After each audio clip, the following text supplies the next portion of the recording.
आप सभी का स्वागत है। अभी इस लिस्ट में हम जानने वाले हैं कि 5 ऐसे देश जो मई 2024 में माने जा रहे हैं कि जिनका वीजा रिलेटिवली आसान होगा। देखिए, जब वीजा आसान हम शब्द यूज करते हैं तो इसका मतलब ये नहीं होता कि कोई भी डॉक्यूमेंट चेक नहीं होगा, खाली पासपोर्ट देंगे और किसी को भी वीजा मिल जाएगा। ऐसा नहीं होता। इसका मतलब सीधा सीधा सा ये है कि अगर कुछ कमी पेशी है किसी प्रोफाइल में तो उनको ये जो देश है इस समय नजरअंदाज कर रहे हैं और ऐसे केसेस में भी वीजा अच्छे मिल रहे हैं। यानी अगर किसी की बहुत एक्सीलेंट प्रोफाइल होती थी, अगर उसी टाइम ही वीजा मिलता था, तो अब केस में अगर इतनी एक्सीलेंट नहीं भी है, एक एवरेज या अबव एवरेज प्रोफाइल है, तो उसमें भी वीजा मिल रहे हैं। कहने का मतलब ये है। और जिसकी प्रोफाइल अच्छी होगी उसके लिए सीजन मैटर नहीं करता, उसको हमेशा, उसके लिए हाई सीजन ही है, उसको वीजा हमेशा मिलते रहेंगे। ये डेटा खास तौर से तब हेल्प करता है अगर किसी की सैलरी थोड़ी सी उसको लगता है मेरी कम है, किसी का लगता है अकाउंट बैलेंस थोड़ा कम है, किसी को लगता है मेरी ट्रैवल हिस्ट्री शायद अप टू द मार्क नहीं है, या फिर किसी को लगता है मेरी प्रोफाइल इतनी स्ट्रांग नहीं है। तो उस केसों में इन देशों के जो सक्सेस रेट है उसका फायदा लिया जा सकता है। और अगर जो देश हम बात करने वाले इन देशों में से कहीं पर भी जाने का प्लान है तो प्लान बनाया जा सकता है। तो कौन कौन से देश हैं वो? 5वें नंबर पे है चाइना और जर्मनी। चाइना का सक्सेस रेट, आप अगर हमारी पिछले 6 महीने 8 महीने की वीडियोस देखेंगे तो आपको हमेशा लिस्ट में चाइना जरूर दिखेगा, कभी ऊपर कभी नीचे चल रहा है।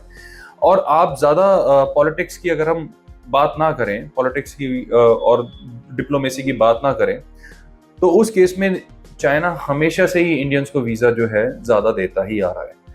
अच्छा सक्सेस रेट होता है, ऐसा नहीं कि रिजेक्शन नहीं आते हैं, बट कम आते हैं बाकी देशों के मुकाबले। तो चाइना का जो सक्सेस रेट है इंडिया में वो काफी अच्छा है। आमतौर पे हर एक को आसानी से वीजा मिल जाता है, इतना मुश्किल नहीं होता। और चाइना के साथ है जर्मनी, ये भी 5वें नंबर पे शेयर करता है इस पोजीशन को। शेंगन में जर्मनी का सक्सेस रेट जो था, जो पीछे काफी ड्रॉप हो गया था, तो अब उसमें काफी इंक्रीमेंट आ गया है। पहले तो हम जर्मनी सजेस्ट ही नहीं कर रहे थे क्योंकि इतना ज्यादा वहां पे स्ट्रिक्टनेस हो गई थी, बट बीच में जो है इन्होंने काफी वीजा दिए और अब वापस में टॉप 5 में आ चुका है, इसलिए 5th नंबर पे एज ऑफ नाउ।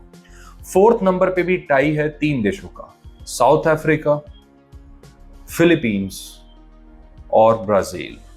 अगर आप इन तीनों में से किसी भी देश में जाना चाह रहे थे, इन तीनों में से, तो फिर आप कंसीडर कर सकते हैं मई को। साउथ अफ्रीका का सक्सेस रेट भी काफी अच्छा चल रहा है, फिलीपींस का तो चलिए अच्छा रहा है, और ब्राजील ने भी काफी वीजा दिए हैं इंडियन सिटीजन्स को। अगर इन 3 देशों में कहीं पर भी आपके जाने का प्लान है तो ये समय अच्छा है, लेकिन ध्यान रहे डॉक्यूमेंट्स पूरे करें, प्रोफाइल को हमेशा रिवैल्यूएट करें। उससे क्या होगा, आप रिफ्यूजल से बच जाएंगे। हमेशा देखें कि मेरी profile up to the mark है। ऐसा तो नहीं रिफ्यूजल, यार मेरे को ये पॉइंट ठीक नहीं लग रहा, मेरे को लग रहा है इसकी वजह से रिफ्यूजल होगा, तो आप पहले वो पॉइंट ठीक करो फिर अप्लाई करो, ताकि आपको आगे जाकर रिग्रेट ना रहे।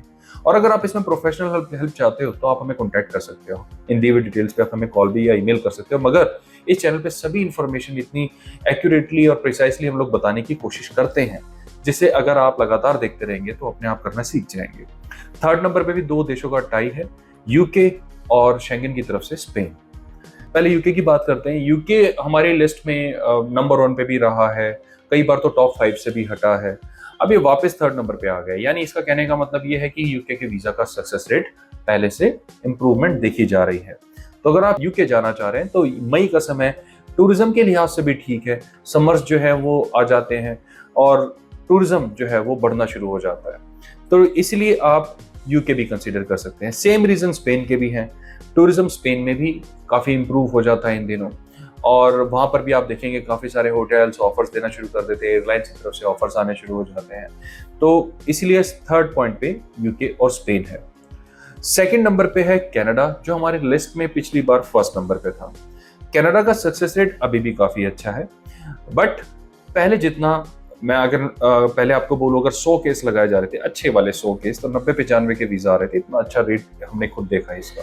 अब वो थोड़ा सा ड्रॉप हुआ है, अभी भी अच्छा ही है, ऐसा नहीं है कि वीजा नहीं आ रहे हैं, बट थोड़ा सा ड्रॉप हुआ है। तो यानी अब पहले जो काफी लीनियंसी चल रही थी वो अब नहीं है, राइट। तो अगर आप कनाडा जाना चाह रहे थे और आपका वहां पे कोई फैमिली मेंबर है, ब्लड बॉन्ड, तो बेस्ट टाइम है। फैमिली वीजा में कनाडा का success rate is very high.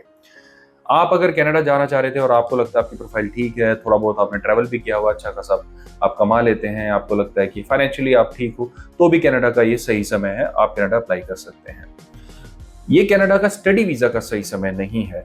मतलब लोग तो अप्लाई करते रहते हैं स्टडी वीजा भी, मगर स्टडी वीजा का सक्सेस रेट इतना अच्छा नहीं है जितना बाकी कैटेगरीज का देखा गया है, इसलिए ये लिस्ट में नंबर 2 पे है और पहले ये हमारी लिस्ट में नंबर 1 पे था। तो अब नंबर 1 पे नो सरप्राइज, लगातार 6 महीने से नंबर 1 पे हमारी लिस्ट में यूएसए। यूएसए का सक्सेस रेट अभी भी बरकरार है। अगर आप यूएसए जाना चाह रहे थे तो अपनी प्रोफाइल पे ध्यान दें, इंटरव्यू की अच्छे से तैयारी करके जाएं। आपको सारी चीज़ें, बेसिक चीज़ें पता होनी चाहिए जब आप अपना DS-160 फाइल करें, अपनी प्रोफाइल पे काम करें या इंटरव्यू की तैयारी करें। इस चैनल पे हम लगातार ये इन्फॉर्मेशन देते रहते हैं। बट अगर आपको अपनी प्रोफाइल के हिसाब से प्रिसाइसली जानना है, फिर तो आपको हमें अपनी प्रोफाइल या डॉक्यूमेंटेशन शेयर ही करना पड़ेगा। उसको स्टडी करने के बाद ही हम अच्छे से आपको गाइड कर पाएंगे, तो उसके लिए आप हमें कॉल कर सकते हैं। बट नेवरदलेस, अगर आपकी प्रोफाइल आपको लगता है ठीक है, मैं ट्रैवल्ड भी हूँ, ठीक ठाक मैंने ट्रैवल भी किया हुआ है, 7-8 देश घूम चुका हूँ, पैसे भी मेरे अकाउंट में ठीक है, कमाता ठीक ठाक हूँ, तो उस केस में यूएसए आप अटेम्प्ट कर सकते हैं। बट तैयारी के साथ अटेम्प्ट करें। I am very much sure ये वीज़ा आपके फेवर में आएंगे।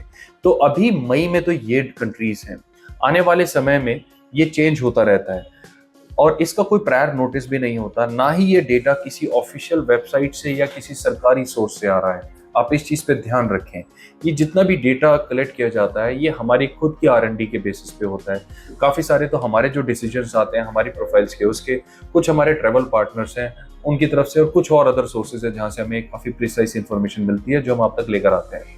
कोशिश हमारी यही रहती है कि हम हाई क्वालिटी मटेरियल ही आप तक लेकर आए, ताकि आपको बिल्कुल सटीक इन्फॉर्मेशन हर बार, हर महीने, हर हफ्ते मिलती रहे। और साथ में इमिग्रेशन को कभी भी लाइटली ना लें। इमिग्रेशन एक अलग प्रोसेस होता है। हमने इमिग्रेशन के ऊपर भी ढेरों इन्फॉर्मेशन आपको इस चैनल के थ्रू दी है, और बहुत जल्द एक और नई वीडियो हम अपलोड करेंगे जिसपे हम आपको बताएंगे कि आप इमिग्रेशन 2024 में किस तरीके से पार करेंगे। एक आपने ध्यान दिया हो, फरवरी में भी हमने डिस्कस किया था जब मैं खुद आयरलैंड गया था, तब किस तरीके से वहाँ पे इमिग्रेशन मैंने आपसे शेयर किया था। क्वेश्चंस पूछ सकता है और पूछता भी है। तो अभी मई में भी और जून में भी किस तरीके से इमिग्रेशन के प्रोसेस चल रहे हैं दुनिया भर में, उसके बारे में भी डिस्कस करेंगे। और खास तौर से आपका जो अगर लैंग्वेज हिंदी में है या इंग्लिश में अच्छी कमांड नहीं है, तो भी आप इमिग्रेशन कैसे क्रॉस कर सकते हैं, इस पर भी हम डिस्कशन करेंगे। इस पर हमने ऑलरेडी वीडियो अपलोड की हुई है, बट सिंस वो 2-2.5 साल पुरानी हो चुकी होगी, तो अभी हम और प्रिसाइज इन्फॉर्मेशन के साथ आप तक ये डिटेल्स लेकर आएंगे।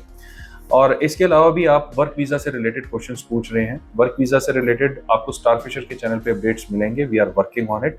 थोड़ा सा और हमें समय दें, और वर्क वीज़ा से रिलेटेड भी आपके जो क्वेश्चंस हैं उनके आंसर्स आपको मिलेंगे। तो मुझे पूरी उम्मीद है ये वीडियो आपके लिए काफ़ी इंसाइटफुल रही होगी। आप अपने क्वेश्चंस, कमेंट, कंसर्न्स जो हैं वो नीचे कमेंट बॉक्स में मेंशन कर सकते हैं। और किसी भी पूरी दुनिया में कहीं पर भी अगर आप जाना चाहते हैं तो आराम से आप खुद अपने कॉन्फिडेंस रखिए, अपने आप भी अप्लाई कर सकते हैं।